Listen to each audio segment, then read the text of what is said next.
Hello नमस्कार प्रिय मित्रांनो, अनोखी लाईव्हमध्ये तुमचं मनापासून आणि खरंच म्हणत नाही बरं का, खरंच खरंच खरंच खरंच स्वागत आहे.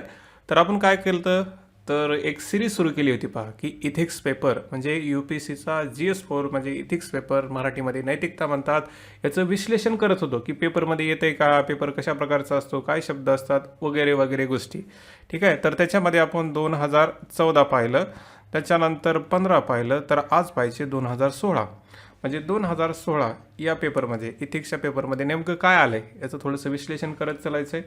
ठीक आहे, तर जास्त वेळ न घेता सुरुवात करूया. पहा, तर त्याचा सेक्शन ए तुम्हाला माहिती आहे 2 सेक्शन असतात. बाकीची इन्फॉर्मेशन पहा पहिल्या व्हिडिओमध्येच दिली होती, त्याच्यामुळे तर पहिला व्हिडिओ खूप मोठा झाला होता, तब्बल 49 मिनिटाचा. ठीक आहे, ओके. तर मग सुरुवात करूया. पहा, सेक्शन ए मधला पहिला प्रश्न काय म्हणतोय, एक्सप्लेन हाऊ इथिक्स शब्द पहा contribute to social and human wellbeing. साधा साधा प्रश्न आहे. मराठीमध्ये काय म्हणता येते, नैतिकता सामाजिक आणि मानवी कल्याणासाठी कशी योगदान देते ते स्पष्ट करा. पहा, म्हणजे नैतिकतेचा तुमच्या सामाजिक आणि मानवी जीवनामध्ये कशा प्रकारचा उपयोग आहे. पण नैतिकता आहे म्हणून हे जीवन टिकून आहे, एवढं लक्षात घ्या. पहा, याच्यामध्ये जर सगळेच हिंसा करणारे असते तर किती अवघड झालं असतं. पहा, तुम्हीच विचार करा, ही पृथ्वी राहिली असते का. पहा, आजकाल जे इन्व्हायरमेंटचे प्रॉब्लेम आहेत ते कशामुळे, की नैतिकता डावरली जाते, कमी होते, म्हणून हे प्रॉब्लेम येत आहेत. बरोबर आहे. म्हणजे हेच इथं महत्त्वाचा पॉईंट आहे. पाहिजे इथिक्स हा शब्द म्हणजे इथिक्स म्हणजे काय आणि इथिक्स कसं काम करतं हे जर तुम्हाला कळलं असेल तर उत्तर लिहायला काही अवघड नाही. म्हणजे पहिल्या प्रश्नामध्ये इथिक्स म्हणजे काय हे समजलं पाहिजे आणि तुमच्यासाठी, समाजासाठी, राष्ट्रासाठी कसं काम करतं हे बी कळलं पाहिजे. ओके, तर 150 शब्दामध्ये लिहायचे, ती सगळ्यात महत्त्वाची खूबी आहे. ठीक आहे, तर शब्दावर लक्ष द्या. पुढचा पहा, पहिल्याच प्रश्नामधले बी आहे, why should impartiality and non partnership be considered as a fundamental value in a public services especially in the present day. आता आत्ताच्या काळानुसार विचारते बा. Socio political contains, illustrate your answer with example. Okay, काय म्हणते मराठीमध्ये, शब्द इथं पहा 2 आहेत इंग्लिशमधले, नॉन पार्टनरशिप आणि इम्पार्शलिटी. ठीक आहे, तर सार्वजनिक सेवामध्ये विशेषतः सध्याच्या सामाजिक राजकीय संदर्भात निपक्षपातीपणा आणि पक्षीय निरपेक्षता.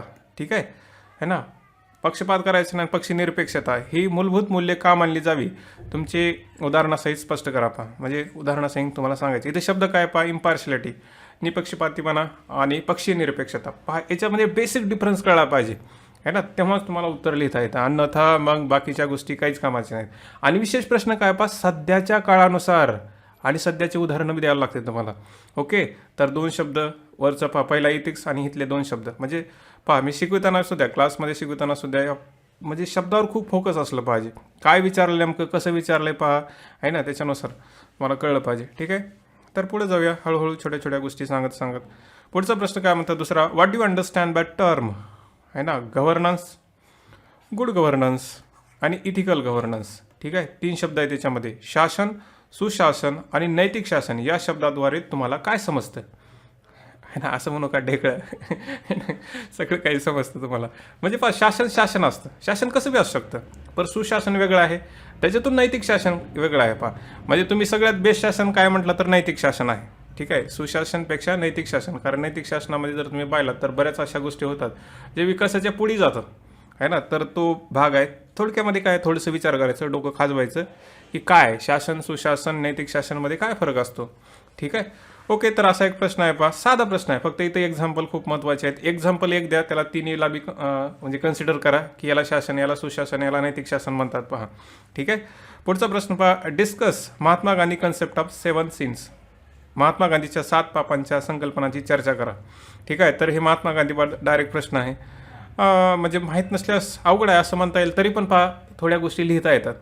ठीक आहे, म्हणजे लगेच तुम्ही जर जाऊन आता चेक केलं तर पुन्हा प्रश्न आला नाही. पहा, 2016ला आला आहे, पुन्हा प्रश्न नाही आला, याच्या अगोदर बी आला नव्हता. तर कधी येतं असं प्रश्न, म्हणजे इथं थोडंसं असं घाई गडबडी करायची नाही की कसं करावं. मग जर येत नसेल तर मग आपली थोडीशी संकल्पना मांडायची आहे ना, गांधीजी कसे होते, इकडच्या तिकडच्या गोष्टी तुम्हाला तर माहिती आहेत ना, त्यांनी कोणती गोष्टी फॉलो केल्या होत्या, मग पाप कशाला असू शकतं आहे ना, तर ते तुम्हाला जस्ट माहीत नसलं तर मग तुम्हाला लिहावं लागेल. पहा, ठीक आहे, म्हणजे असं सोडून देऊ नका, पहिली गोष्ट आहे ना, UPSCमध्ये प्रश्न सोडून देऊ नका, काही ना काही लिहा. पुढचा पहा, तिसरा काय म्हणतोय, analyse John Rawls concept of social justice in Indian context. भारतीय संदर्भात जॉन रॉयलच्या सामाजिक न्यायाच्या संकल्पनेचे विशेष करा. पहा, जॉन रॉल्स आपण अभ्यास करताना करत असतो. आता तुम्ही ज्या नोट्स वाचल्या तिथं बी तुम्ही जॉन रॉल्सचा संदर्भ पाहायला भेटतो किंवा क्लासमध्ये शिकवत असताना हे तुम्ही पाहताच पहा. आणि तिथं विशेष काय सामाजिक न्याय. तर पहिल्या सुरू तर पहा जॉन रॉल्स असला काय नसला काय, फक्त तुम्हाला सामाजिक न्याय म्हणजे काय हे तरी समजलं पाहिजे. पहा बऱ्याच वेळा काय असतं, पहा व्यक्ती कुणी बी असू द्या, कन्सेप्ट कळला पाहिजे. ठीक आहे, अभ्यास करताना कन्सेप्ट कळला पाहिजे की काय सामाजिक न्याय म्हणजे काय असतं. ठीक आहे, आता हे काही म्हणजे पर्टिक्युलर पुस्तकामध्येच नाही, तर तुम्ही जेव्हा बोर्डाचे पुस्तक वाचलं असाल पहा आपल्या महाराष्ट्रात, तिथं बी हे कन्सेप्ट आहेत. ठीक आहे, वाटलंच तर पहा 8वी 9वी 10वीचे तिथे लिहिलेलं आहे त्याचे इतिहास आणि नागरिकशास्त्रामध्ये शिकवतात किंवा राज्यशास्त्रामध्ये की सामाजिक न्याय काय असतो है ना, असे कन्सेप्ट माहीत असले पाहिजे. ओके, पुढे जाऊया. पहा पुढचा प्रश्न काय म्हणतो, discuss the public services code as recommended by the second administrative reform commission. ठीक आहे, काय म्हणते, द्वितीय प्रशासकीय सुधार आयोगाने शिफारस केल्यानुसार सार्वजनिक सेवा संहिता म्हणजे काय पब्लिक सर्व्हिस कोड ची चर्चा करा म्हणते. पहा है ना, अगोदर थोडंसं थेरॉटिकल प्रश्न जास्त येत होते याच्यामध्ये. तरी पहा म्हणजे जर माहीत नसेल तर थोडंफार लिहिता येतं बरं का. असं नाही की म्हणजे तुम्ही जसं की अभ्यास करता बा सेकंड ERC रिफॉर्ममध्ये काय काय करण्यात आलं तर मग तिथं बी तुम्हाला कळतं. ठीक आहे, तर इथं डायरेक्ट प्रश्न आला आहे म्हणजे लिहावं लागेल थोडंफार. म्हणजे जर ॲक्युरेट लिहिलं तर जास्त मार्क मिळतील. पहा म्हणजे अगोदर थोडीसं तुम्हाला कळतं का मी काय म्हणतो. पहा की प्रश्नाचं जरा चेंज होतं आहे. म्हणजे तुम्ही जर 2014-15 पाहिला असेल आणि 16 पाहिला तर पाहिजे थोडंसं जास्त थेरॉटिकल जास्त चाललेत. ठीक आहे, हे समजतं तुम्हाला हळूहळू, परंतु अगोदर बी प्रश्न पाहिल्यावर.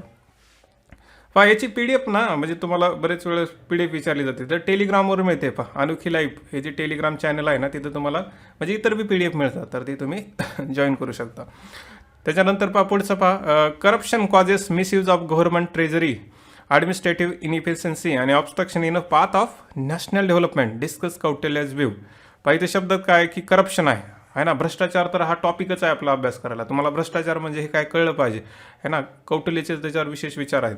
तर काय म्हणतात पहा, भ्रष्टाचारामुळे सरकारी तिजोरीचा गैरवापर होतो, प्रशासकीय अकार्यक्षमता आणि राष्ट्रीय विकासाचा मार्गामध्ये अडथळा येतो, या कौटिल्याच्या मताची चर्चा करा.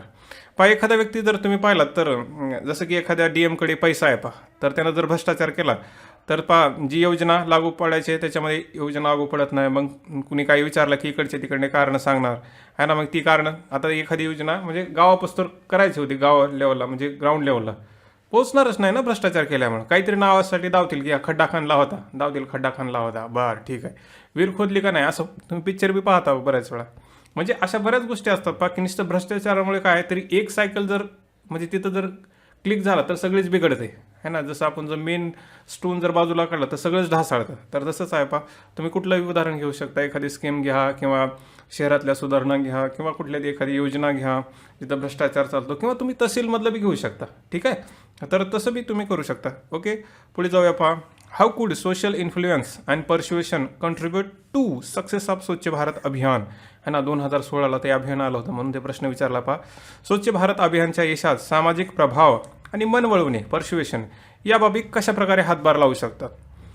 पहा अगोदरच्या तुम्ही एक मूवी बी आलती पहा है ना, माहीत आहे तुम्हाला मूवी, मी म्हणजे आठवा पाहिली नसेल तर टॉयलेट एक तीच आहे. तर त्याच्यामध्ये पहा म्हणजे बऱ्याच लोकांना काय वाटतं की आपल्या घरामध्ये जर संडास बाथरूम आणली तर मग काय होईल, तर बरेच विचार असतात. तर त्यांना मग त्यांना जर टर्न करायचं असेल तर काय केलं पाहिजे, किंवा बरेच वेळ पहा संडास बाथरूम असून सुद्धा बाहेर जातात, असं बऱ्याच वेळा पाहायला भेटतं.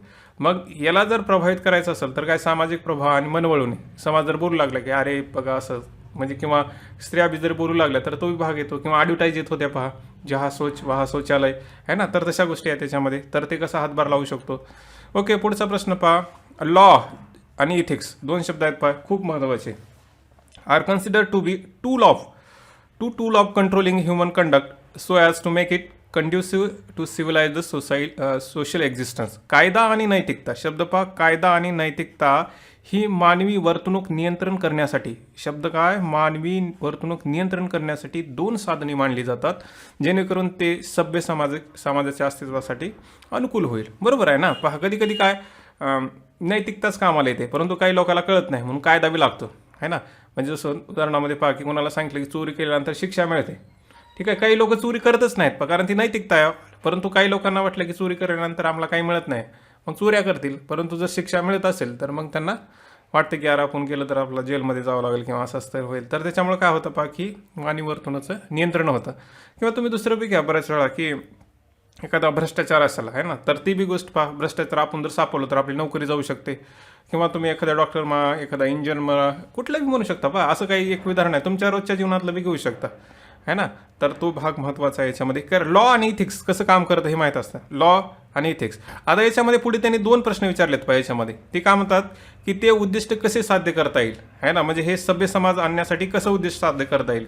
आणि पुढचा प्रश्न काय विचारायच्यामध्ये, उदाहरणं देऊन दोघांच्या दृष्टिकोनात कसा फरक आहे ते दाखवा है ना. जसं तुम्हाला आता सांगितलं की कायदा कसा काम करतो. नैतिकता पहा, जसं की घरचे शिकवतात आपल्याला की चोरी न करू नये, खोटं न बोलू नये है ना. किंवा समाज सांगतो की अरे चांगलं वर्तन केलं पाहिजे, चांगल्या गोष्टी असतात असं सांगतात ते. किंवा एकमेकाची मदत केली पाहिजे है ना, महिलांना आधार दिला पाहिजे, किंवा वडीलधाऱ्याचा सन्मान केला पाहिजे, ही नैतिकता असते पहा. किंवा मग ते जर कळत नसेल तर ते असं बी सांगतात, फक्त त्यांच्या मुलाने असं असं केलं होतं, तो जेलमध्ये गेला है ना, किंवा त्याने घरपोडी चोरी केली होती पहा, तर त्यांना तसं तसं झालं त्याचं, मग असं सांगतात पहा. तर हे असं डायरेक्ट प्रश्न 2 ह्याच्यामध्ये त्यांनी डिवाइड करून विचारला आहे पहा. ठीक आहे. पुढचा 6वा प्रश्न काय म्हणतो, आवर ॲटिट्यूड टुवर्ड्स लाईफ. काय म्हणतो पहा, our attitude towards life, work, other people and society are generally shape unconsciously by family and the social surrounding in which we grow up. Okay, some of the unconsciously acquired attitude and value are often undesirable in the citizen of modern democratic आणि egalitarian society. है ना. जर मराठीत बोलायचं असेल तर इथे शब्द महत्त्वाचे आहे पहा. जसं की क्रक्स काय म्हणतं की तुमच्याकडे काहीतरी ॲटिट्यूड असतो, तो कोणता पहा, जीवन, कार्य आणि इतर लोक आणि समाज यांच्याबद्दलचा आपला दृष्टिकोन सामान्यतः नकळतपणे कुटुंब आणि सामाजिक परिसर ज्यामध्ये आपण वाढतो त्याद्वारे आकार घेतो. बरोबर आहे ना. आपण जिथं वाढतो तिथूनच आपण काही सगळं शिकतो. त्यांनी काय म्हणते पहा, त्यापैकी काही नकळतपणे प्राप्त केलेल्या वृत्ती काही करतोच आपण, आणि मूल्ये आधुनिक लोकशाही आणि समतावादी समाजातील नागरिकांमध्ये अनेकदा अनिष्ट असतात. आता त्याच्यावर त्यांनी 2 प्रश्न विचारले. आता थोडक्यामध्ये सांगायचे काय म्हणतात पहा, की तुम्ही समाजामध्ये राहता, समाजाकडून बरेच मूल्ये शिकता किंवा घेता, परंतु त्या मूल्यामध्ये काही अशा गोष्टी असतात पहा की ते आधुनिकतेच्या दृष्टीने इररिलेव्हंट आहेत है ना, तरी बी तुम्ही ते वापर करता, अनिष्ट असतात. त्यांनी 2 प्रश्न विचारता याच्यावर. ते काय म्हणतात की आजच्या discuss such undesirable value prevalent in today educated Indian. आजच्या सुशिक्षित भारतीयामध्ये प्रचलित असलेल्या अशा अनिष्ट मूल्यांची चर्चा करा. हा पहिला प्रश्न आहे. पुढचं काय म्हणते पहा, की अशा अनिष्ट गोष्टी कशा बदलल्या जाऊ शकतात आणि सार्वजनिक सेवामध्ये आवश्यक मानली जाणारी सामाजिक नैतिकता मूल्य महत्त्वाकांक्षी आणि सेवा करणाऱ्या नागरी सेवकामध्ये कशी जोपासली जाऊ शकते. ओके पहा, सरळ तुम्हाला जर फास्ट झालं असेल तर ते काय म्हणतात की मूल्य जे तुम्ही शिकता त्याच्यामध्ये काही मूल्ये वाईट असतात किंवा अनिष्ट असतात. मग ते कोणत्या प्रकारचे त्याची चर्चा करा. तर कोणते असतं पहा, उदाहरणामध्ये तुम्ही पाहू शकता पहा की जे अनिष्ट आहे याच्यामध्ये जसं की जातीवाद है ना, अस्पृश्यता आपण म्हणतो ना त्याच्यामध्ये, किंवा ज्या अपंग असतात किंवा आपण दिव्यांग असतात पहा त्यांच्याविषयी वेगळा ॲटिट्यूड असतो आपला. किंवा जे आता गर्भधारणा पहा, हे बी याच्यामध्ये बऱ्याच पाहायला पडतं की मूल होत नाही तर कोण आहे याच्यामध्ये जिम्मेदार. म्हणजे बऱ्याच वेळा असं होतं की, किंवा असं बी होतं पहा की जे ट्रान्सजेंडर असतात त्यांच्याकडे बी पाहण्याचा वृत्तिकोन म्हणजे वेगळा असतो, त्यांना आपण माणूस मानत नाही पहा, असं पाहायला भेटतो ना. तर हे असं सुशिक्षित याच्यामध्ये असताना सध्या आपली प्रचलित वृत्ती निर्माण होते. किंवा बऱ्याच वेळा पहा कोणी धर्माबद्दल बोललं की आपला न्यूट्रल व्ह्यू राहत नाही, लगेच धर्माच्या आड येतो. तर अशा बऱ्याच गोष्टी असतात आपण शिकतो पहा. किंवा घरच्या बी हळूहळू आपले म्हणजे आमची ही प्रथा आहे असं म्हणत बरंच काही शिकत असतो. तर तुमच्याकडे ज्या तुम्हाला वाटतील त्या बी करू शकता.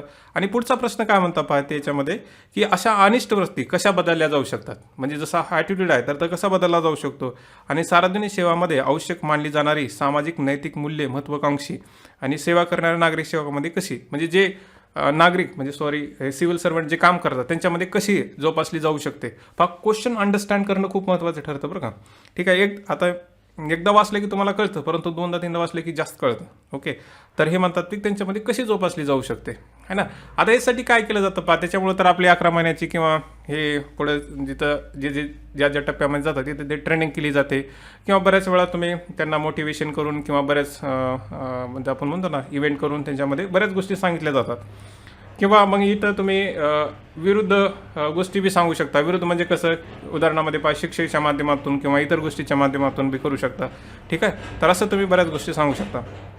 पुढचा प्रश्न पहा काय, अँगर is a harmful negative emotion. It is injurious to both personal life आणि वर्क लाईफ. बरोबर आहे पहा, राग ही हानिकारक नकारात्मक भावना आहे. हे वैयक्तिक जीवन, कार्यजीवन या दोन्हीसाठी हानिकारक असते. पहा, इथं सगळ्यात पहिली गोष्ट आहे की राग म्हणजे काय हे माहीत असलं पाहिजे. प्रश्न कसं का असणार पहा, शब्द इथं काय पहा, अँगर है ना.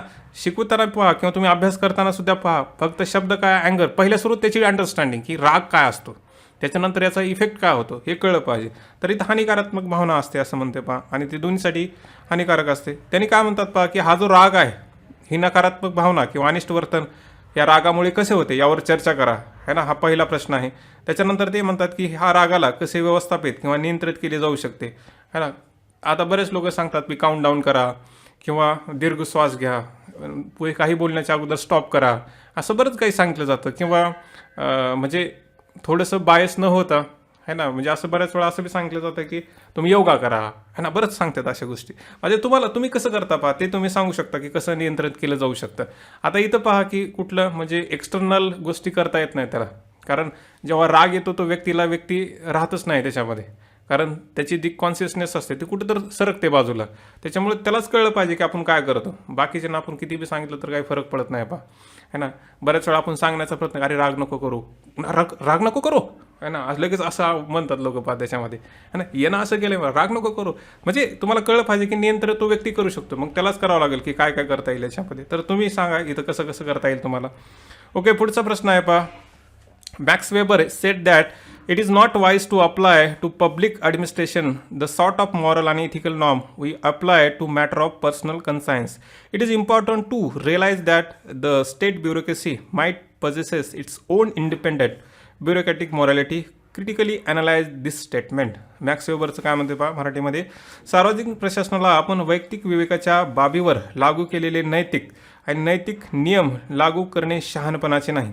काय म्हणतात पहा की जेव्हा आपण एखाद्या व्यक्तीवर मोरल किंवा वैयक्तिक विवेक आपण लागू करतो पहा, ते काय म्हणतात पहा, ते शहाणपणाचे नाही. तुम्ही नीट वाचा बरं का, कळतं याच्यामध्ये. हे लक्षात घेण्याचे महत्त्व आहे की राज्य नोकरशाहीची स्वतंत्र नोकरशाही नैतिकता असू शकते. या विधानाचे गंभीरपणे विश्लेषण करा. पहा, तुम्ही किती बी एक्सटर्नल गोष्टी अप्लाय करा व्यक्तीवर, त्याची स्वतःची एक नैतिक मोरॅलिटी असते किंवा नैतिकता असते पहा, त्याच्यानुसार तो काम करतो. म्हणजे त्याने असंच म्हटलं पहा की ही शहाणपणाचं नाही की त्याच्यावर लादणं, आहे ना. सार्वजनिक प्रशासनामध्ये आपण वैयक्तिक विवेकाच्या बाबीवर लागू केलेले नैतिक नियम लागू करणे महत्त्वाचे नाही, है ना. म्हणजे थोडक्यामध्ये काय, तर तुम्ही जर विचार केला तर बरेच अशा गोष्टी असतात पहा ज्याची आपण नैतिकता अशी असली पाहिजे तशी असली पाहिजे असं म्हणतो, खरं तर ती शहाणपणाचंच नाही ना. तुम्ही एक्सटर्नल कितीही गोष्टी अप्लाय करा पहा, त्याचा वापरच होणार नाही, कारण ते फक्त भीतीपुरती करतील. परंतु मग बऱ्याच गोष्टी असते ना, म्हणजे मार्ग नवे काढतील की ज्याच्यामुळे त्यांना कळेल की हां असं करता येतं. त्याच्यामुळं ही स्वतःची जी नैतिकता असते, है ना, ती खूप महत्त्वाची असते पहा. ती जर काम केली तर मग बरंच काही चांगल्या गोष्टी होऊ शकतात, नाहीतर मग सगळंच बिघडतं पहा. ठीक आहे, तर हा मॅक्स वेबरचं 2दा-3दा वाचा, तुम्हाला समजेल, है ना. स्वतःला लागू करा त्याच्यामध्ये, है ना. ओके, त्याच्यानंतर पहा आपण आता केस स्टडी पाहूया. केस स्टडी पाहत असताना मी इंग्लिश वाचत नाही, कारण मोठं होतं ते पूर्णपणे. मी डायरेक्ट मराठी वाचतो, है ना, म्हणजे तुम्हाला बी कळतं आणि आपला वेळ बी वाचतो विशेषतः. तर पहिली आहे पहा, म्हणजे हे सेक्शन बी मधला 9वा प्रश्न आहे. म्हणजे पहिली केस स्टडी काय म्हणते पहा. केस स्टडी सोडत असताना सगळ्यात गोष्टी, आता जसं की आपण म्हटलं की प्रश्न सोडत असताना काय महत्त्वाचं ठरतं की त्याच्यातले शब्द आणि त्याचा आता भाव काय म्हणतो, काय विचारतो, आणि तुमचं उदाहरण काय होतं पहा. पहिल्या ह्याच्यामध्ये जे आपण प्रश्न पाहिले त्याच्यामध्ये की केस स्टडीमध्ये जे शब्द आहेत, है ना, ते महत्त्वाचे आहेत, आणि त्या सगळ्या सेंटेन्समध्ये किंवा शब्दामागे कोणता भावार्थ लपलाय तो भाग तुम्हाला समजून घ्यायचा आणि तुमच्या उदाहरणाच्या किंवा अनुभवाच्या आधारे तुम्हाला सांगायचं. ठीक आहे, जास्तीच उदाहरण पहा रिअल लाईफमधले द्या किंवा जे करंटमध्ये चालले ते बी देऊ शकता. आता केस स्टडी सॉल्व्ह करत असताना काय की तुम्हाला 6 स्टेप फॉलो करायच्या, है ना. 6 स्टेपमध्ये पहिली स्टेप पहिलं पहा, तुम्हाला कळलं पाहिजे की विषय कोणता आहे, म्हणजे जो केस स्टडी दिलेला आहे तो विषय कोणता आहे. दुसरं काय की ही जी केस स्टडी आहे याच्यामध्ये भागीदार कोण आहेत, ठीक आहे, भागीदार कोण आहेत.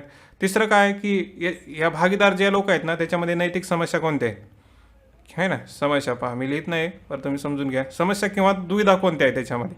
त्याच्यानंतर मग या समस्यामध्ये 2 टाईप असतात, एक मुख्य समस्या असते फक्त, किंवा त्याला लागून येणारी दुसरी संबंधी समस्या असू शकते.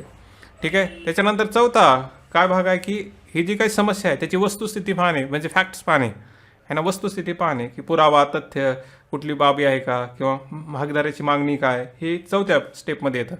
त्याच्यानंतर 5व्या, आता सगळं तुम्ही पाहिलात की विषय कोणता आहे, भागीदार काय, त्यांची समस्या आणि त्यांची मागणी काय. त्याच्यानंतर पर्याय पहा की यांची मागणी पूर्ण करण्यासाठी काय काय करता येईल.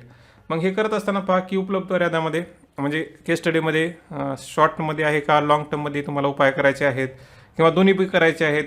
जर पर्याय उपलब्ध असतील तर तुमच्याकडे मग जे तुम्ही पर्यायामध्ये पाहणार आहात तर त्याच्यामध्ये तर्कशुद्ध असलं पाहिजे, नैतिकपणा, प्रशासकीय, कायदेशीरपणा, संविधानिकपणा, मानवी हक्क या सगळ्याचा सर्वसमावेशक तुमचा गुण असला पाहिजे, म्हणजे ते सगळं गुण आले पाहिजे त्याच्यामध्ये. आणि जो अंतिम निर्णय घेणार आहे 6वी स्टेप काय, जे अंतिम निर्णय घेणार आहात तुम्ही त्याची कारणमीमांसा केली पाहिजे. तर अशा 6 स्टेप तुम्ही फॉलो केल्या तर बरंच तुम्हाला त्याचा फायदा होतो. ठीक आहे, तर आपण केस स्टडी पाहूया. पहा, नवीन अभियांत्रिकी पदवीधराला प्रतिष्ठित रसायन उद्योगात नोकरी मिळाली. ठीक आहे, एका व्यक्तीला नोकरी मिळाली, तिला काम आवडते, बरं ठीक आहे, पगारही चांगला आहे. तथापि काही महिन्यानंतर तिला चुकून कळले की एक अत्यंत विषारी कचरा गुप्तपणे जवळच्या नदीत सोडला जातो. ओके, यामुळे पाण्याच्या गरजेसाठी नदीवर अवलंबून असणाऱ्या गावातील लोकांच्या आरोग्याच्या समस्या होणारच झाल्या, निर्माण होत आहेत. ती व्यथित झाली. ठीक आहे, आणि तिच्या सहकार्याकडे तिच्या काळजीचा उल्लेख करते. ती दीर्घकाळ कंपनीत आहे, म्हणजे जे दीर्घकाळ कंपनी आहे त्यांच्याकडे ती उल्लेख करते. त्यांनी तिला सल्ला दिला की जो कोणी या विषयाचा उल्लेख करतो त्याला नोकरीवरून काढून टाकले जाते. ओके, पहा, ही काम करते, काही एक समस्या आहे, जर ती बोलली तर तिला काढून टाकलं जाऊ शकतं. ओके, तिची नोकरी गमावण्याचा धोका पत्करू शकत नाही. ओके, कारण तिच्या कुटुंबासाठी एकमेव कमवणारी आहे आणि तिला तिच्या आजारी पालक आणि भावंडाचे पालनपोषण करावे लागते. सुरुवातीला तिला वाटले की जर वरिष्ठ गप्प बसत आहेत तर तिने आपली मान का काढावी, पण तिचा विवेक तिला नदी व त्यावर अवलंबून असलेल्या लोकांना वाचवण्यासाठी काहीतरी करायला लावतो. तिला मनापासून वाटते की तिच्या मैत्रिणीनं दिलेला मौन हा सल्ला योग्य नसला तरी ती कारणे सांगू शकत नाही. तिला वाटते की तुम्ही एक बुद्धिमानी, म्हणजे तुम्ही पहा, है ना, तुम्ही एक बुद्धिमानी व्यक्ती आहात आणि ती तुमचा सल्ला मागत आहे, म्हणजे तुम्हाला सल्ला मागितला याच्यामध्ये. पहिले सुरू काय, एक व्यक्ती आहे, तिला नोकरी आहे पहा, परंतु काहीतरी वाईट समस्या चालू आहे तिच्यामध्ये. जसं की इथं पहा की नदीमध्ये पाणी सोडलं जाते, बोललं तर नोकरी जाऊ शकते, नोकरी जाण्याची भीती आहे, कारण तर घरचं सगळं आपल्यावरच चालतं. आणि गप्प बसणं बेचलणं, कारण आतलं मन म्हणजे म्हणतं की काहीतरी केलं पाहिजे. मग ती तुमच्याकडे सल्ला मागते, तर तुम्ही काय कराल? ठीक आहे, तुम्ही एक व्यक्ती आहात, बुद्धिमानी व्यक्ती आहेत असं म्हटलेत पहा. ठीक आहे, तर काय करता येईल, शांत राहणे तिच्यासाठी नैतिकदृष्ट्या योग्य नाही हे तिला दाखवण्यासाठी तुम्ही कोणता युक्तिवाद करू शकता, है ना. शांत राहणे योग्य नाही हे तुम्हाला सांगायचे, तिला समजून सांगा कशा प्रकारचं. त्याच्यानंतर पुढचा एक पहा, तुम्हाला तिला कोणता मार्ग अवलंबण्याचा सल्ला द्याल, म्हणजे तुम्ही काय सांगा तिला की काय करू शकतेस तू. ठीक आहे, याच्यामध्ये काय करू शकते पहा, याच्यामध्ये पहिलं सुरू तर तिनं वरिष्ठाला बोलून पाहिलं, है ना, सगळ्यांना सांगून पाहिलं, त्यांनी म्हटले गपची बस, है ना, काही करू नको. आता याच्यामध्ये काय करू शकते ती, एकतर आता हे विसल बोलिंग बी करू शकते बा, किंवा मीडियामध्ये थोडीशी जागरूकता आणू शकते इनडायरेक्टली, बरं का, कारण ती डायरेक्टली केली तर तिची नोकरी जाऊ शकते. किंवा त्या लोकांनाच थोडंसं प्रोत्साहित करू शकते, त्यांच्या म्हणजे त्यांना म्हणजे बऱ्याच अशा मधल्या स्टेप आहेत की तिचा नोकरी न जाता ती बऱ्याच गोष्टी करू शकते. पहा, तिला जेवढे प्रयत्न करायचे ती करू शकते पहा. ठीक आहे, ही सगळ्यात महत्त्वाची गोष्ट आहे की करू शकत नाही, करू शकते, हे तुमचं स्टेप असली पाहिजे, ती करू शकते, है ना. आपला ही नोकरी न गमावता या गोष्टी करू शकते असं तुमचं आन्सरामध्ये असलं पाहिजे. मग तिचा परिणाम होईल का नाही याची गॅरंटी नाही, बरं का. म्हणजे याच्यावर चिंता नका करू की तू पाणी सोडलेलं बंद होईल का नाही, ह्याच्यावर नका, परंतु तिनं प्रयत्न करते हे खूप महत्त्वाचं ठरतं. ठीक आहे, तर ते प्रयत्न करते हे तुम्हाला एक केस स्टडीमध्ये सांगायचे 250 शब्दामध्ये. ओके, त्याच्यानंतर पुढची केस स्टडी आहे पहा, 10वा प्रश्न आहे, डायरेक्ट मी मराठीमध्ये जातो बरं का. खाणकाम, धरणे आणि इतर मोठ्या प्रकल्पासाठी आवश्यक असलेली जमीन मुख्यतः आदिवासी, डोंगर रहिवासी आणि ग्रामीण समुदायाकडून संपादित केली जाते. बरोबर आहे ना, धरण ही बांधण्यासाठी त्यांच्याकडून संपादित केली जाते. विस्थापितांना कायदेशीर तरतुदीनुसार आर्थिक भरपाई दिली जाते. मात्र भरणा अनेकदा उशिरा होतो आणि अशा परिस्थितीमध्ये विस्थापित कुटुंब जास्त काळ उदरनिर्वाह करू शकत नाही. भरणा तर पहा, म्हणजे त्याच्यातून पैसे येत नाहीत, मग अवघडच होईल ना. या लोकांकडे बाजाराच्या आवश्यकतेनुसार दुसरे काम करण्याचे कौशल्य नाही, त्यामुळे ते कमी पगाराचे स्थलांतरित मजूर बनतात, दुसरीकडे जातात. शिवाय विकासाचा फायदा हा उद्योगासाठी, उद्योगपती आणि शहरी समुदायाला होतो, आणि विकासाचा खर्च, फायदा कुणासाठी पहा, उद्योगासाठी, उद्योगपती आणि शहरी समुदायासाठी, आणि विकासाचा खर्च या गरिबाकडून काढला जातो. ठीक आहे, खर्च आणि फायद्याचे अन्यायकारक वितरण अनैतिक आहे. समजा तुमच्यावर अशा विस्थापित व्यक्तीसाठी एक चांगले भरपाई सह पुनर्वसन धोरण तयार करण्याचे काम सोपवण्यात आले असेल तर तुम्ही या समस्येकडे कसे पाहाल आणि तुमच्या सुचवलेल्या धोरणाचे मुख्य घटक कोणते असतील, है ना, हे पहा. म्हणजे त्याच्यामध्ये पहिल्यामध्ये काय एक स्टडी आहे, त्याच्यामध्ये एक समस्या आहे की विस्थापितांचा प्रश्न आहे ना. त्यांच्यामध्ये आणखी एक प्रॉब्लेम काय की भरणा उशिरा होतो, त्यांच्यामुळे त्यांना विस्थापित होऊ लागतं. विस्थापित होताना काय होतं पहा, त्यांच्याकडे कौशल्य पण नाही, आता ते कुठं टिकणार पण नाही त्याच्यामुळे मग मजदुरीनं काम करावं लागतं. आणि विशेष काय पहा, हे ज्यांना हाकालून लावलं आहे त्यांच्यावर सगळा खर्च काढत आहे आणि फायदा दुसऱ्यांना होत आहे, म्हणजे अन्याय आहे ना याच्यामध्ये. मग तुम्ही कसं कराल पहा, म्हणजे याच्यामध्ये तुम्ही प्रायोरिटी ठरवा पहा, है ना. उत्तर लिहिताना फार प्राधान्य महत्त्वाचं आहे. पहिलं सुरू तर विषय कोणता आहे, त्याच्यामध्ये काय प्रॉब्लेम आहे हे लिहित लिहित मग तुम्ही मध्ये लिहित चला की काय म्हणजे प्राधान्य द्यायचं की काय काय अगोदर झालं पाहिजे. म्हणजे जसं की पहा हे म्हणजे अगोदरच प्रकल्प उभारणार तर त्याच्या अगोदर त्याचं पुनर्वसन व्यवस्थित झालं पाहिजे. मग त्यासाठी तुम्ही काय काय करू शकता ते सगळ्या गोष्टी लिहा. ठीक आहे, मी सांगत नाही बरं का, म्हणजे सांगत बसलं तर मग हे पुढे जातं सगळं. आता पुढची केस स्टडी 11वी पहा काय म्हणते ते. समजा तुम्ही वृद्ध आणि निराधार महिलांना आधार देण्यासाठी सामाजिक सेवा योजना राबविणारे प्रभारी अधिकारी आहात. या योजनेचा लाभ घेण्यासाठी एक वृद्ध आणि अशिक्षित महिला तुमच्याकडे येते. ओके, ठीक आहे. तथापि ती पात्रता निकष पूर्ण करते हे दाखवण्यासाठी तिच्याकडे कोणतेही कागदपत्र नाही, है ना. तिला योजनेचा लाभ घ्यायचा परंतु तिच्याकडे कागदपत्र नाहीत. पण तिला भेटल्यानंतर तिचे बोलणे ऐकून तुम्हाला असे वाटते की तिला नक्कीच आधाराची गरज आहे. तुमची चौकशी देखील दर्शवते की ती खरोखर निराधार आहे, दयनीय स्थितीत जगत आहे. काय करावे या द्विधा आहे पहा मनस्थितीत तुम्ही आहात. आवश्यक कागदपत्राशिवाय तिला योजनेत समाविष्ट करणे हे स्पष्टपणे नियमाचे उल्लंघन आहे. पण तिला पाठिंबा नाकारणे क्रूर आणि अमानुष असेल. त्यांनी प्रश्न काय विचारला मग, ही कोंडी सोडण्यासाठी तुम्ही तर्कशुद्ध मार्गाचा विचार करू शकता का. करू शकतो ना, का म्हणण्यापेक्षा करू शकतो तुम्ही, है ना. त्याची कारणे द्या पहा. ठीक आहे, याच्यामध्ये काय एक वृद्ध महिला आहे पहा, तिला योजनेचा लाभ घ्यायचा परंतु तिच्याकडे ती पात्रता नाही. ओके, खरंच तिची दयनीय अवस्था आहे. पात्रता नसल्यामुळं तुमची जी लॉ बेसिस आहेत त्याच्या नियमानुसार तुम्ही देऊ शकत नाही दिलं तर मग ते एक अमानवी कृत्य होईल. मग याच्यामधून बाहेर पडण्यासाठी तुम्ही काय कराल, काय करू शकता पहा. इथं त्यांनी सांगितलं, सगळं सांगितलं, तुम्ही चौकशी बी केलात पण, आणि ती खरंच दयनीय अवस्थेमध्ये सगळं म्हणजे योग्य आहे. तर इथं काय उपाय आहेत पहा त्याच्यामध्ये की असं म्हणता येत नाही. म्हणजे जास्तीत जास्त तुम्ही काय करताल पहिल्या सुरू की वरिष्ठांना एक म्हणजे याच्यामध्ये काही एक्सेप्शन असू शकतात का म्हणून एक नोटीस पाठवताल किंवा त्यांना विचारताल की काय करता येईल का त्याच्यामध्ये. जर ते नाही म्हटले तर मग कुठल्या NGOला बोलून किंवा इतर गोष्टी करण्याचा तुम्ही प्रयत्न करताल. परंतु तुम्ही तिची प्रश्न जी समस्या आहे सोडवणार पहा. कारण निराधार व्यक्तीला आधार देणे हे प्रशासनाचं मूलभूत कर्तव्य आहे. ओके, तर हे तुम्हाला सांगता आलं पाहिजे त्याच्यामध्ये. म्हणजे स्टेटमेंट शेवटी बी असेच असावे बरं का. कर्तव्य आहे, हे जबाबदारी आहे, हे मानवी वर्तन आहे किंवा त्याच्यामध्ये नैतिक शब्द असावे. ओके, पुढचा प्रश्न पहा 12वा काय म्हणतो. म्हणजे केस स्टडीच आहे बरं का. तुम्ही तुमच्या विभागाच्या संचालकाचे सहाय्यक म्हणून काम करीत असलेले सहकारी कार्यालयात तरुण महत्त्वाकांक्षी आणि प्रामाणिक कर्मचारी आहात तुमच्या विभागामध्ये. ओके, तुम्ही अलीकडेच सामील झाल्यामुळे तुम्हाला शिकण्याची आणि प्रगती करण्याची आवश्यकता आहे. बरं, ठीक आहे. सुदैवाने तुमचे वरिष्ठ खूप दयाळू आहेत. ओके, तुमची नोकरीसाठी तुम्हाला प्रशिक्षण देण्यास तयार आहेत. विविध विभागाचे ज्ञान असलेले ते अतिशय हुशार सुजाण व्यक्ती आहेत.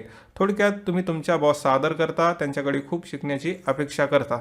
तुमच्या बॉसचे चांगले ट्युनिंग असल्याने तो तुमच्यावर अवलंबून राहू लागला आहे.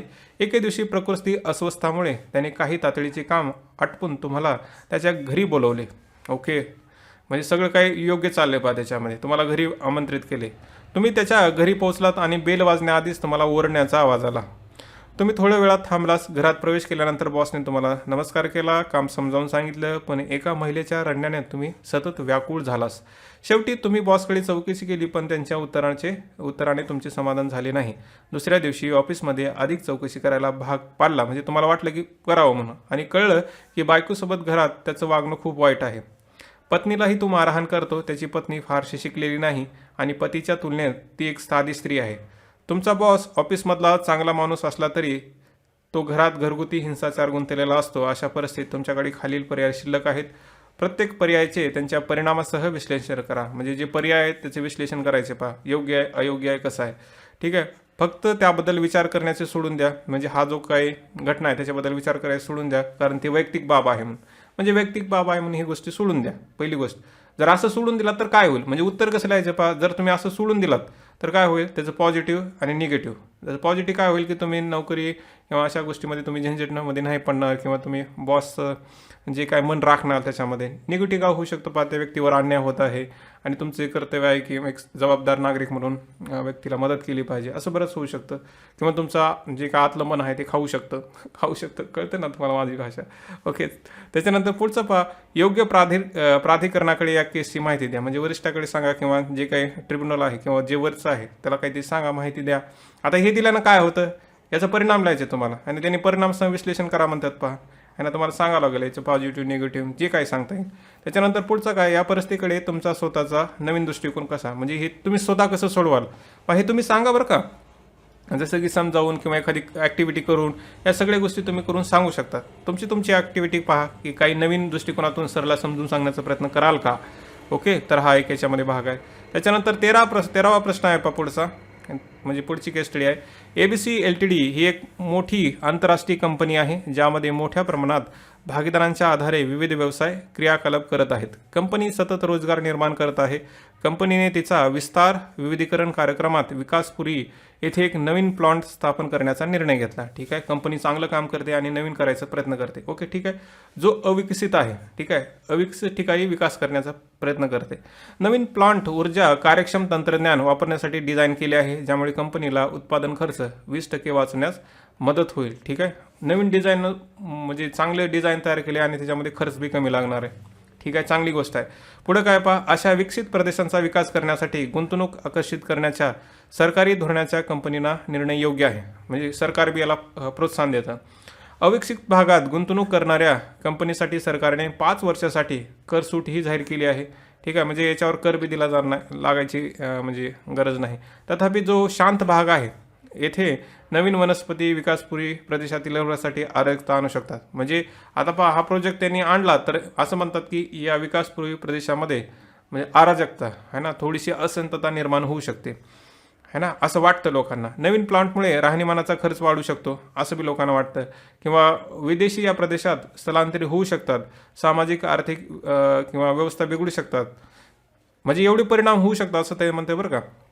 म्हणजे जिथं भाग आहे त्याच्यामध्ये. पुन्हा काय म्हणते, संभाव्य निषेधाची जाणीव करून देणाऱ्या कंपनीने विकासपुरी प्रदेशातील लोकांना आणि सर्वसाधारणपणे लोकांना शिक्षित करण्याचा प्रयत्न केला की त्याचे कॉर्पोरेट सोशल रिस्पॉन्सिबिलिटी धोरण विकासपुरी भागातील रहिवाशांच्या संभाव्य अडचणीवर मात करण्यास कशी मदत करेल. पहा, CSR हे महत्त्वाचं ठरतं. शब्द विशेष महत्त्वाचा आहे बरं का.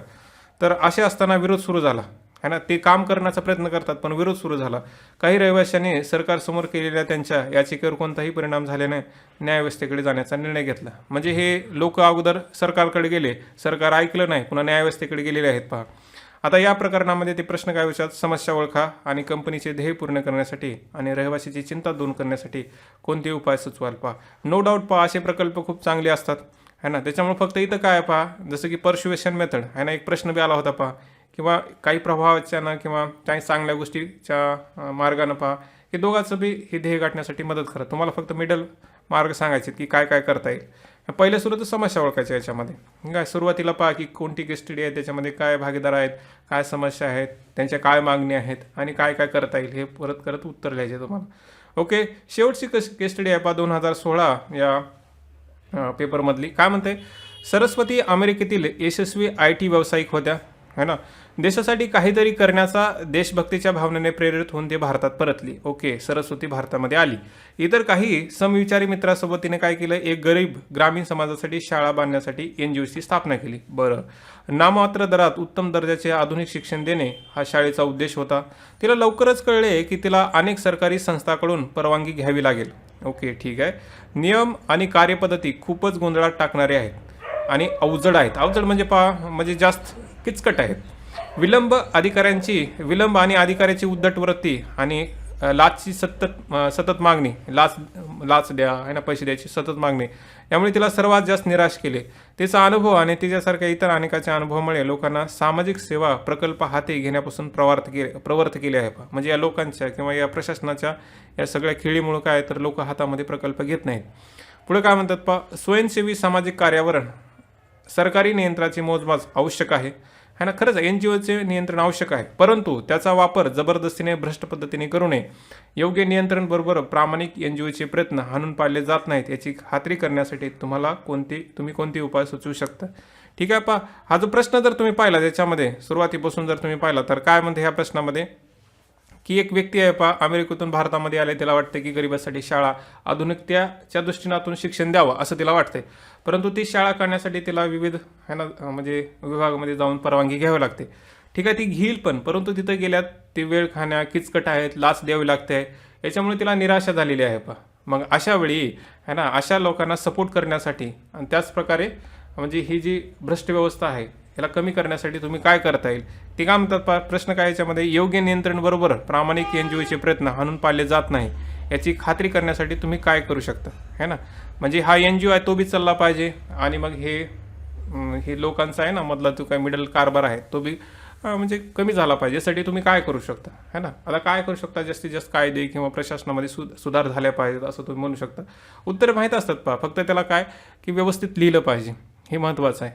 आणि इथं लिहिता असताना पहा की समस्या ओळखा, पहिलं स्वरूप आहे म्हणजे म्हणजे विषय कोणता आहे, त्याच्यात भागीदार कोणता आहेत किंवा समस्या कोणत्या आहे, याच्यामध्ये नेमकं कारण काय आहे ना, हे कारण तर शोधा ॲटलिस्ट. काही केस स्टडीमध्ये पहा की डायरेक्ट तुम्ही कारणानुसार बी उत्तर लिहू शकता, म्हणजे डायरेक्ट तुम्हाला म्हणजे बऱ्याच गोष्टी करायची गरज लागत नाही. तरी पण मग जर तुम्ही स्टेप बाय स्टेप गेला तर बऱ्याच लवकर गोष्टी समजतात, म्हणून स्टेप बाय स्टेप जावं लागतं. तरी पण पहा की एकदा समस्या तुम्हाला समजली की त्यांचं निराकरण करता आलं पाहिजे. फक्त निराकरण करत असताना पहा एक गोष्ट लक्षात ठेवा की जे असतं पहा ते लॉजिकल म्हणजे तर्कशुद्ध, संविधानिक, कायदेशीर आहे ना, सामाजिक दृष्टिकोनातून, मानवी हक्काच्या दृष्टिकोनातून, असं सगळ्या दृष्टिकोनातून विचार करून असलं पाहिजे आणि तेव्हा ते योग्य वाटतं. ठीक आहे. जरी आदर्शवादी जास्त करण्यापेक्षा वास्तववादी बना उत्तरामध्ये. ठीक आहे. म्हणजे असं बी मोठा आदर्शवादी म्हणू नका की जे शक्यच नाही. उत्तर असं लिहू नका की जे शक्य होत नाही, त्याच्यामुळे बऱ्याच वेळा निगेटिव्ह बी परिणाम होतो है ना. उत्तर पॉझिटिव्ह असावं, आशावादी असावं, परंतु अवास्तववादी नसू नये. ठीक आहे. तर अशा केस स्टडी तुम्ही सॉल्व करा.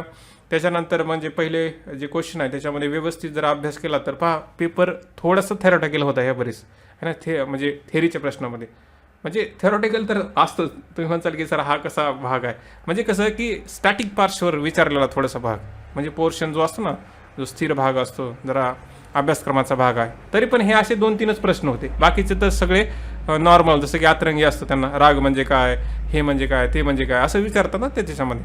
जसं की इथिक्समध्ये त्याचा वापर कसा होतो हे प्रश्न विचारतात. पहा प्रश्नाचं स्वरूप कसं असतं माहिती आहे का, नॉर्मलच असतं. अभ्यासक्रमामधले ज्या सगळ्या गोष्टी आहेत त्याला तुम्ही थोडंसं अंडरस्टँड केलात आणि मनन चिंतन केलात तर उत्तर लिहायला काही अवघड होत नाही. आणि विशेषतः पहा शब्दाची मर्यादा आहे ना, तर ते बी खूप महत्त्वाचं ठरतं आहे ना. म्हणजे किती बी तुम्ही बरगळत लिहिला तर काही फायदा बी होत नाही. ओके. तर अशा प्रकारचा हा 2016चा पेपरचं थोडंसं विश्लेषण करण्याचा प्रयत्न केला. थोडंसं इकडे तिकडे पहा, मराठीमध्ये भाषांतर करत असताना आपण तेवढे काही परफेक्ट नाहो, तरी पण तुम्ही समजून घेऊ शकता. ओके. तर बाकीच्या गोष्टी पहा की पुढच्या वेळेस 2017चं आपण विश्लेषण करूया. आणि याची PDF तुम्हाला अनोखी लाईव्हच्या टेलिग्राम चॅनलवर मिळेल. तोपर्यंत तुमची काळजी घ्या आणि हसा, खरंच हसा, स्वतःवर प्रेम करा आणि पुढच्या वेळेस भेटूया. धन्यवाद मित्रांनो.